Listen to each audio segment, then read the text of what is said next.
खा नहीं सकती, फिर तुम किसी और का दर्शन करके क्या करोगी? तुम खुद ही आत्मा होगी।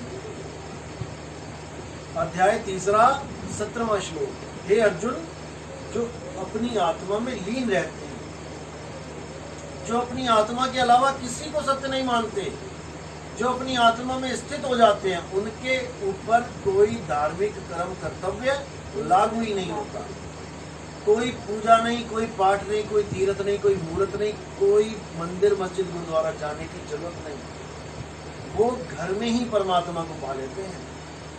नंबर 18 श्लोक क्या कहता है 3 अध्याय का? जो अपनी आत्मा में भ्रमण कर लेते हैं, आत्म सिद्ध हो जाते हैं, वो किसी अन्य जीव पर निर्भर भी नहीं रह जाते।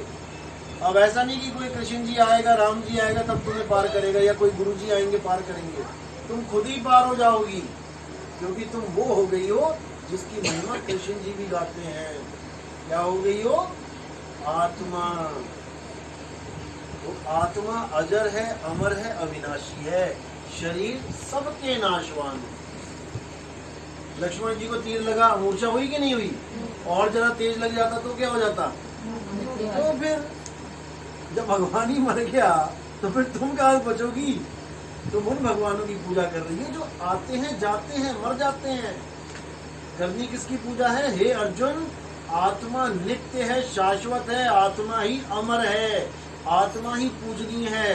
जो आत्मा को नहीं जान पाते वो अपना अनमोल मानुष्य जन्म बर्बाद करके चले जाते हैं। उनको 184 में जाना पड़ता है। कुत्ता, बिल्ली, हाथी, घोड़ा, गाय बन के घूमना पड़ेगा तुम्हें। कृष्ण जी की प्यारी गाय नहीं थी क्या? तो प्यारी थी तो इंसान चला देते ना उसको, तो 84 में क्यों भटका रखा है? पूजा पाठ करके गरुड़ का प्यारा, गरुड़ किसका प्यारा? विष्णु जी का। इतना प्यारा तो इंसान बना देना उसको, क्यों पक्षी बना रखा है? तुम क्या जानवर बनना चाहती हो? तो प्यारा गरुड़ बना देगा वो तुम्हें, तुम्हारे ऊपर बैठ के सवारी करेंगे। इतना पूजा पाठ करके भी मनुष्य जन्म नहीं मिलता, मुक्ति नहीं मिलती, तो क्या है? किसी की पूजा नहीं करनी है। कबीर साहब कहते हैं, जो तिलमाही तेल है और जो चकमक में आग, तेरा साईं तुझ में है, जाग सके तुझा। मेरा साईं ये मुझ में है तो मैं किसी और को क्यों देखूं भाई? मैं हिंदू हो तो देख रहा हूं, मैं मुसलमान हो जाता फिर कभी कृष्ण जी का मुंह ना देखता।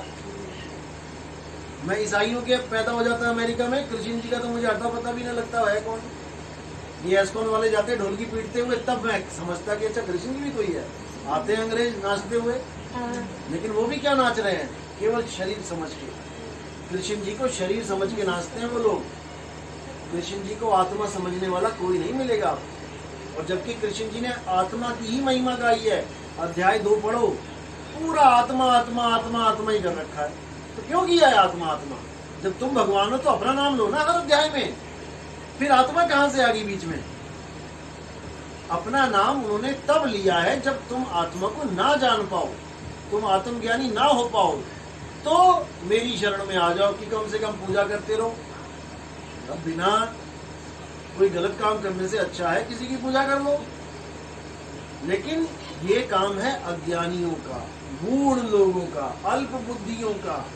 जिनकी मोटी बुद्धि है वो देवी देवताओं की पूजा करते हैं। और देवी देवताओं की पूजा यानी कि हम कृष्ण जी को भी देवता बना के पूछते हैं, क्योंकि मोटी बुद्धि है। अब पतली कहाँ से होए?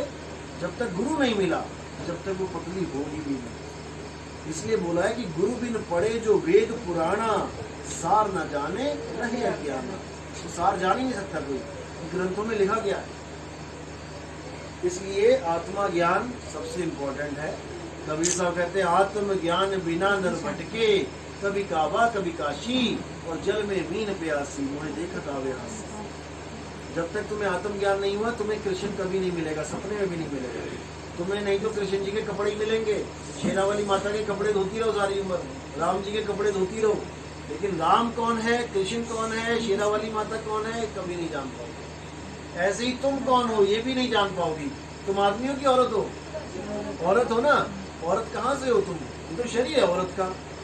तुम्हें शरीर मिल गया माँ के गर्भ में औरत का, तो तुम औरत का शरीर ढोके चलने लग गई।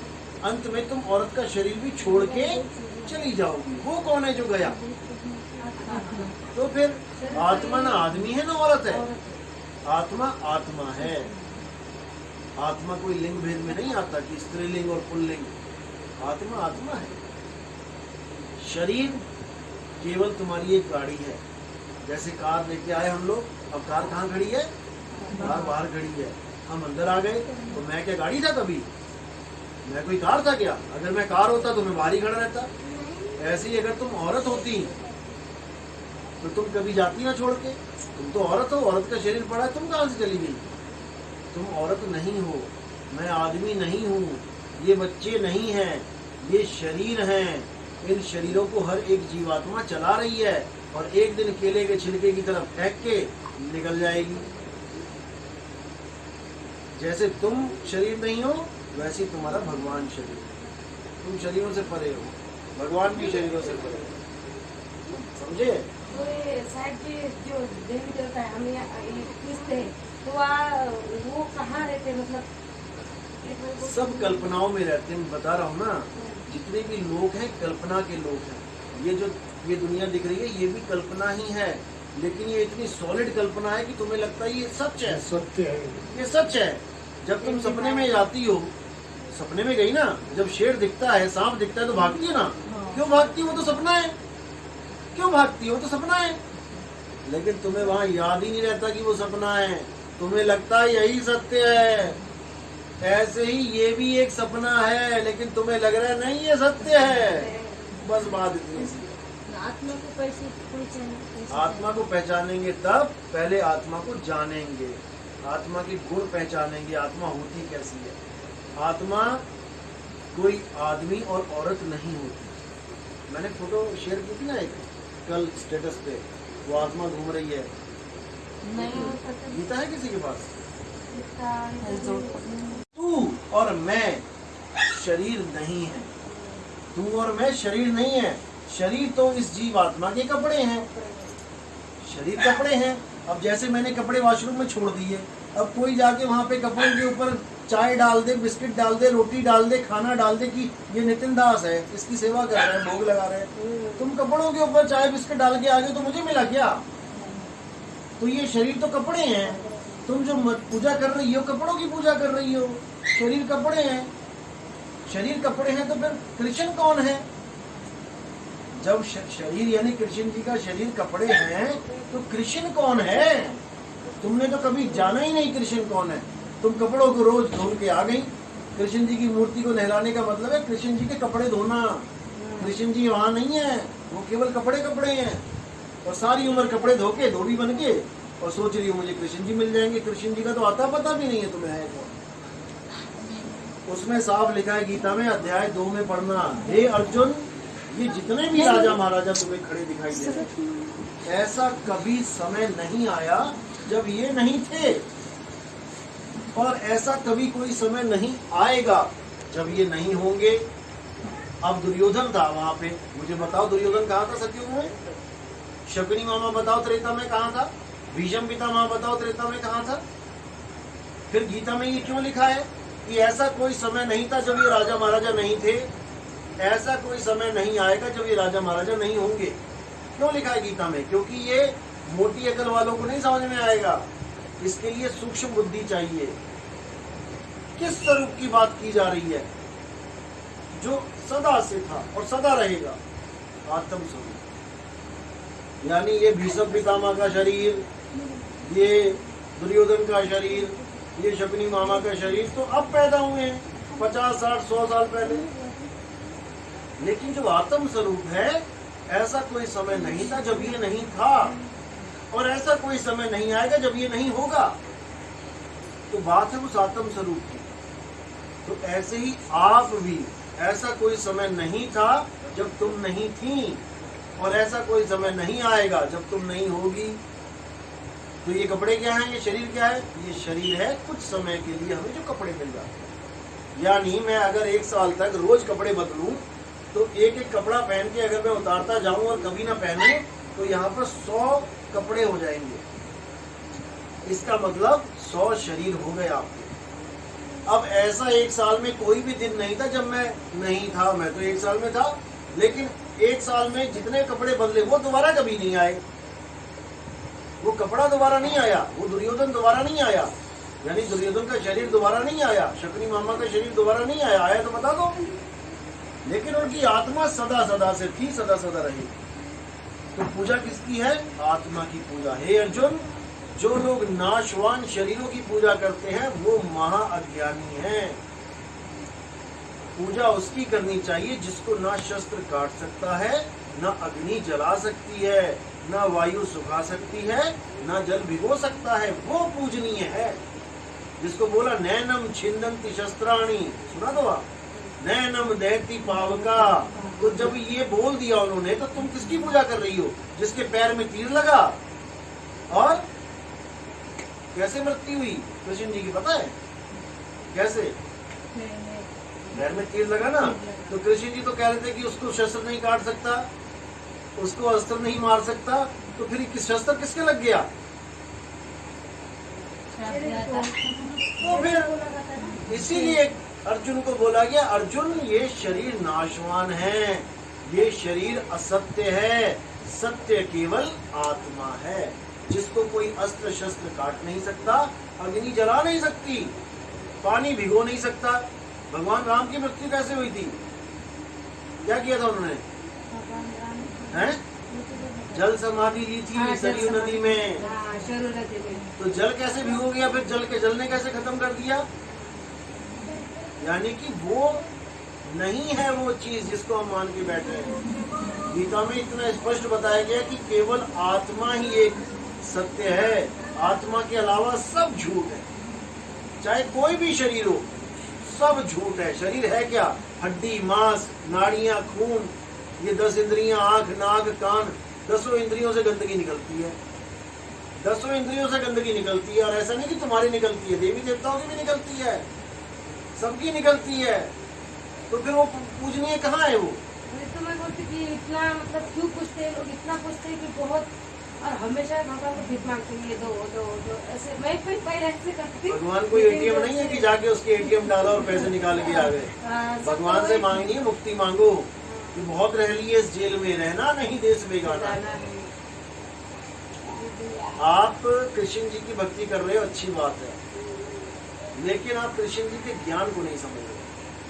जिस दिन आपने कृष्ण जी को ज्ञान, कृष्ण जी का जो ज्ञान है उसको समझ लिया, आप 99.99% कबीरपंथी हो जाओगे। ज्ञान नहीं समझ में आता है तो समझाने वाला समझा रहा है तो समझो ना उसको। नहीं, ये समझती नहीं है। मैं सब बताती हूँ ना, तो मेरा तो सुनती नहीं, मेरा तो कोई नहीं सुनता। एक क्यों नहीं समझ में आता मेरे को? अब मेरे एक जगह अब जो मैंने हाथ खड़ा करो, आप बोलिए। तीसरी एक बड़ी वाली दीदी नहीं आई। ये देखो, इसमें क्या है मालूम है क्या?